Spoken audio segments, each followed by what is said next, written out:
Harry Potter is a series that left its mark on an entire generation of young readers. Since 1997, it's become synonymous with the entire genre of young adult fiction, with every new fantasy book branding itself as the new Harry Potter. More than 20 years later, much of the original story's target audience has grown up and are now adults in their 20s and 30s, including me. But just because we've grown up, doesn't mean we've grown out of the series that shaped our childhood. This sentiment rung all too truthfully when, on September 16, 2020, Warner Bros. Dropped the trailer for a brand new open-world role-playing game set in the Wizarding World. You, as the player, would finally be able to create your own character, attend Hogwarts as a student, and go on your own unique adventure set 100 years before the events in the novels. This game, developed by Avalanche Studios, was revealed as Hogwarts Legacy, and it will be available for purchase sometime in 2021. But is it morally okay for you to buy it?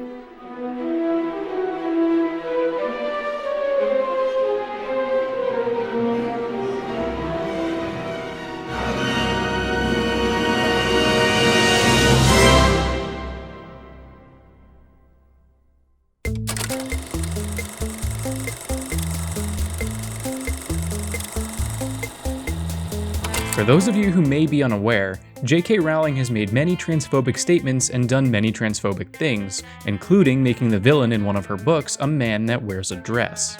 This video is not devoted to covering J.K. Rowling or her transphobia, in no small part because I'm not the right person for that job, so this video will take for a given that J.K. Rowling is transphobic.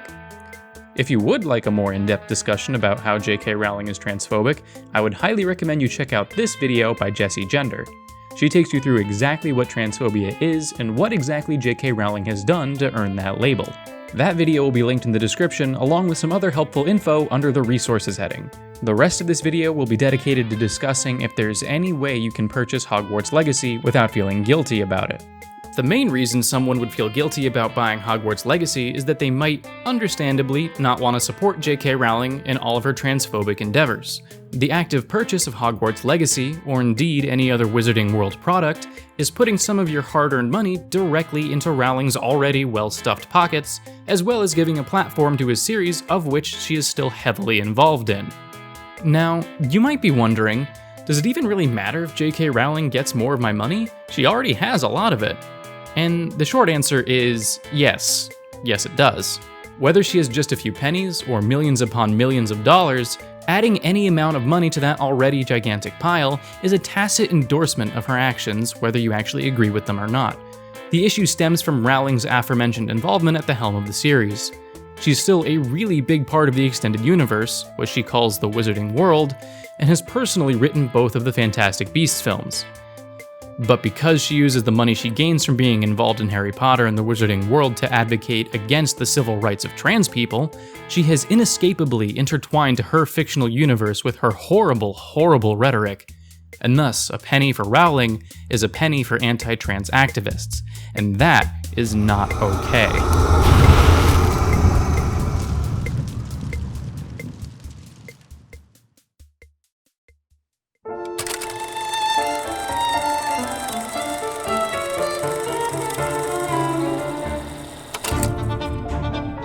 It's very obvious to point out that Rowling has made an incredible amount of money from the sale of the original novels that sparked the beginning of the extended Wizarding World we know of today. That said, it's not entirely certain how much money Rowling gets from the sale of Wizarding World merchandise, especially the video games. One might wonder if Rowling would get any money at all from the sales of Hogwarts Legacy. She is employed at neither Warner Bros. Nor Portkey Games, and she is definitely not a part of Avalanche Studios, the company that actually did the hard work of developing the game under the scrupulous supervision of the previous two studios. Beyond her involvement with the game, however, her finances are much harder to pin down for certain. She's apparently very secretive about where exactly her money comes from, though it's still pretty likely that she's going to receive royalties from the sale of the game. One thing we do know for sure is that she still receives royalties from Harry Potter and Wizarding World merchandise, and Hogwarts Legacy is a Wizarding World product. Using the film franchise as an example, we can assume that she's likely going to be getting royalties from the game anywhere around the ballpark of 5% of all sales. So yes, it is very likely that if you purchase Hogwarts Legacy, some of your money is going directly into J.K. Rowling's pocket.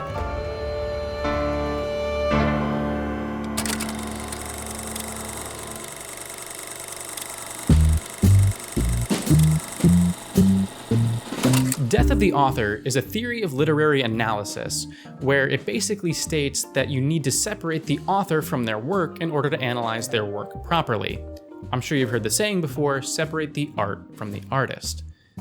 Only, that doesn't really apply in the blanket context that most people assume that it does. Let me explain why. As I just said, Death of the author is a theory of literary analysis. In short, its purpose is to critique or interpret a work of art without taking the intent of the author or creator into consideration. Under this theory, all interpretations of a work of art are valid as long as it is what the individual took away from the experience. Everybody's experience is valid. If you're curious about a more in-depth explanation of Death of the Author, I'd recommend these two videos from Lindsay Ellis on the subject. Both are very informative and very entertaining.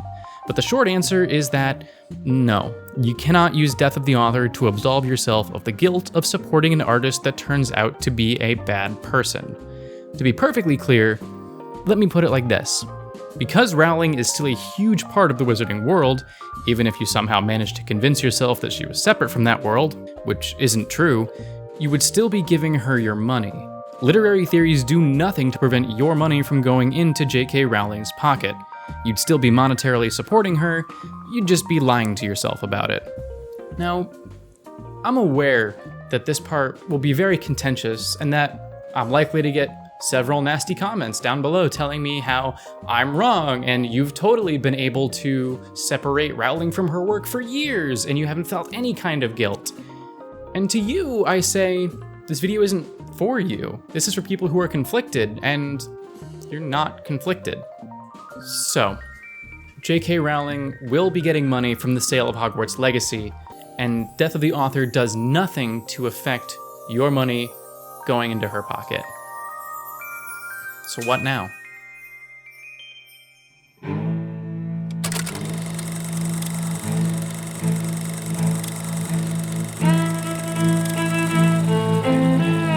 With the goal to play Hogwarts Legacy without giving J.K. Rowling any of your money, absent every other normal option, the idea to pirate the game will inevitably come into question. Not only is it better for your wallet since you won't have to pay anything to play the game, but because you're not paying anything, there's absolutely no way Rowling is going to even see a penny from you pirating the game. But you still shouldn't pirate the game. Maybe don't do that. There's an ethical discussion that's older than the internet about copyright law and infringing on that law by making copies of media that you aren't the author of. Such a discussion will not be had in this video, though you will no doubt find plenty to read on the subject with a simple Google search. For the purposes of our discussion, we cannot treat piracy as a proper solution to this problem. Regardless of your personal views on the topic, the law currently sides with copyright holders being in charge of how to distribute their work, and you are in violation of the law should you choose to pirate the game. Moreover, while you might want to hurt J.K. Rowling's profits, I don't know if you could say the same about Avalanche, the game studio that actually developed Hogwarts Legacy. Avalanche is a subsidiary of Warner Bros. Media, meaning they don't have a say in what games they get to make. Warner likely assigns them the projects they'll be working on, and then they're required to complete the project on schedule as specified by Warner. As previously discussed, many employees were very uncomfortable working on the game knowing Rowling's stance on trans issues, and were openly uneasy about going forward with development. So not only is pirating the game illegal, it catches unintended targets in the crossfire and is a morally gray area in and of itself. Besides the law being pretty decided against the act of piracy, the act of choosing whether or not to pirate a game, or indeed any digital piece of media, is going to land differently depending on the person looking at the situation and what their individual values are.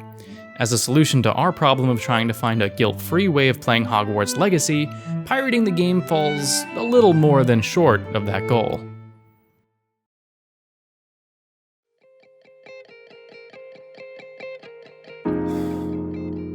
At the end of this moral journey, I just don't feel like there's a foolproof way that anyone can consume or interact with Hogwarts Legacy or any kind of Wizarding World media without feeling at least a little bit guilty.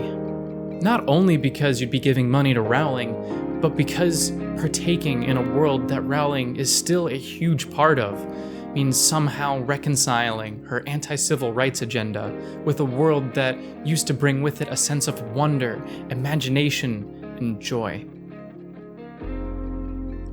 That said, let's go down the list of our options one more time and pick the best option available to those who still want to play Hogwarts Legacy with the least amount of guilt possible.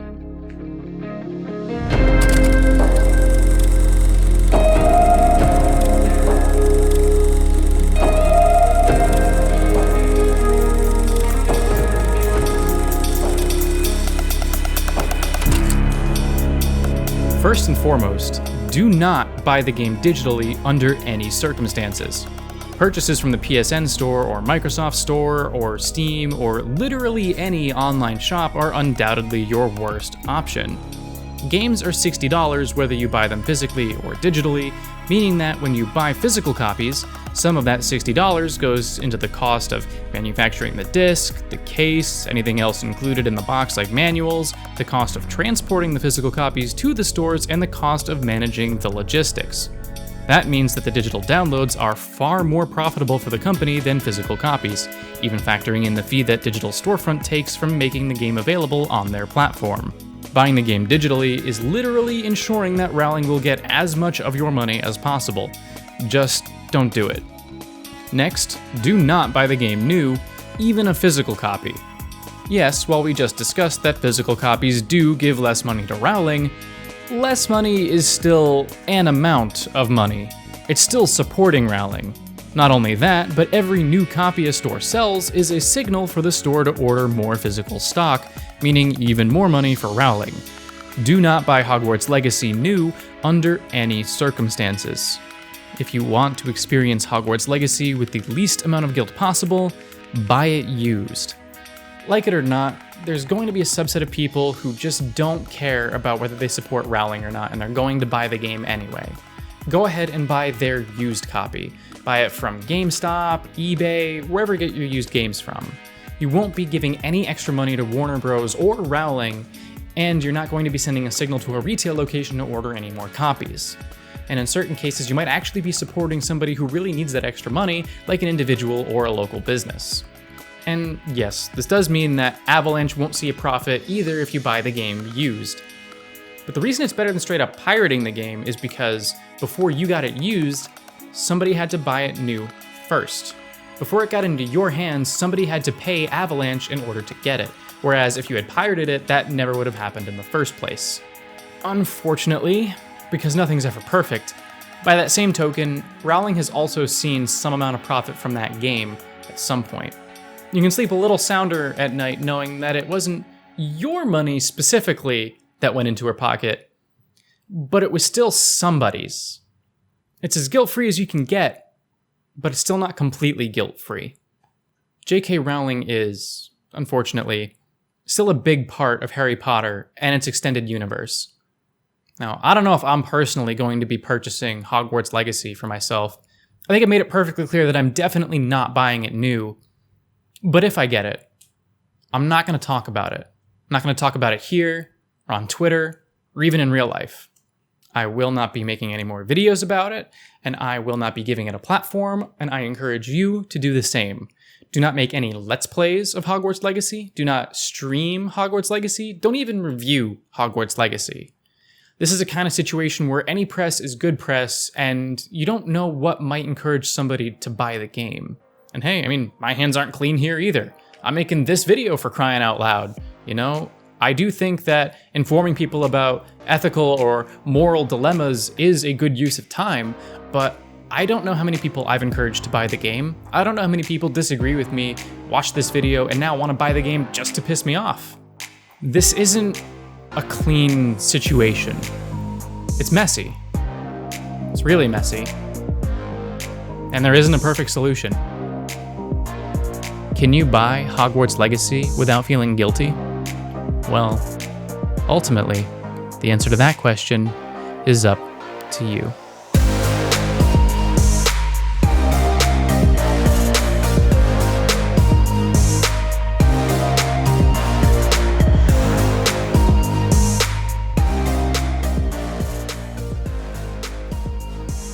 Thank you so much for watching this video. I really appreciate you watching all the way through to the end. The credits will be scrolling by over here. Once again, go ahead and check out the video from Jesse Gender down below in the resources tab, as well with Lindsay Ellis's wonderful videos about death of the author. You know, I didn't script this part, so woo, I'm bad. I encourage respectful discussion down below. Please keep it civil. I will be deleting ones that are extremely not okay. Hopefully there won't be any like that, but please be civil. And just, yeah, leave me a comment down below your thoughts. Did any of these solutions actually work for you? Why or why not? And do you honestly think that you'll be able to purchase a used copy and feel mostly okay? You know, I have no idea. I'm gonna have to see what happens. I have no idea with me. You know, we'll see. Definitely click that subscribe button down below if you enjoyed this video, and check out this video I did last week, or not last week, but like 2 or 3-ish weeks ago, about me not watching game theory anymore. We kind of run through the same kind of like thought process of, well, why did I stop watching? What's been going on with that channel? So definitely check that out. Go ahead and leave this video a like as well. The next video I'm working on will probably be actually about Fall Guys, and spoiler alert, I don't like Fall Guys, so. And as I said earlier, I got some really fun things happening for members of this channel. For $5, you can actually go watch me and a couple of friends playing Among Us. That should be really, really fun. It should be hopefully a 40-minute long video or hour-long video or something around there for you. You can do that for just $5 a month, so definitely check that out. You'll also get a little badge next to your name, so you'll stick out in the comments. People will know that you're actually a paid member of my channel. If you want, you can even upgrade that to a $10 a month subscription, and you'll get access to an exclusive Discord. I said an exclusive Discord for just members of my channel that give $10 or more a month. And if you'd like to get credit in these videos, as well as get access to a special producer lounge in that Discord, you can go ahead and choose the highest tier of my channel, which is $15 a month. Not only will it get your name right here with the rest of the credits, but your name will be blue in the Discord, and you'll get a special access to an area that only you and other producers have access to. So it'll be like your little slice of the Discord. If any of that does sound awesome to you, I'd really appreciate any amount of contribution that you feel comfortable giving. I know it's a hard time, so I really do appreciate anything. And if you don't have money to give, a subscribe and a like, as well as sharing this with a friend, either on Twitter, Facebook, Instagram, wherever you want to share it, that helps me very much too. I appreciate anything you guys do, so thank you so much for watching. I hope to see you in the next video, and stay safe out there. Wear a mask. All right, bye. I'm out. Yeah, we done.